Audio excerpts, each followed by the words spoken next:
आजच सन्माननीय राजसाहेब ठाकरे यांच्या निवासस्थानी महाराष्ट्रातल्या सगळ्या पदाधिकाऱ्यांची बैठक झाली आणि एक मात्र निश्चित आहे की येणाऱ्या विधानसभेमध्ये महाराष्ट्र नवनिर्माण सेनेच्या सर्व जागा ह्या महाराष्ट्रामध्ये लढवण्याचा निर्णय ह्या ठिकाणी झालेला आहे। सन्माननीय राजसाहेब ठाकरे येत्या 1 ऑगस्टपासून महाराष्ट्राच्या दौऱ्यावर निघतील।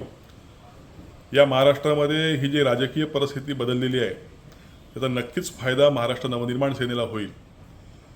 महाराष्ट्र नवनिर्माण सेना या तिघांच्या युतीमध्ये चौथा पार्टनर होण्याच्या मनस्थितीमध्ये नाही आणि म्हणून आमच्यासारख्या सगळ्याच नेत्यांची आणि कार्यकर्त्यांची भावना सन्माननीय राजसाहेब ठाकरेंनी लक्षात घेतली आहे आणि एकंदरीत महाराष्ट्राचा कल लक्षात घेता महाराष्ट्र नवनिर्माण सेना येणाऱ्या विधानसभेमध्ये 200 ते 225 सीट या ठिकाणी लढवेल आणि निश्चित या ठिकाणी सत्तेच्या चाव्या या सन्माननीय राजसाहेब ठाकरे यांच्या हातामध्ये असतील एवढं मात्र नक्की आहे। धन्यवाद। टाइम्स डिजिटलला लाईक करा, सबस्क्राईब करा, शेअर करा आणि बेल आयकॉन दाबायला विसरू नका। पाहत रहा टाइम्स डिजिटल।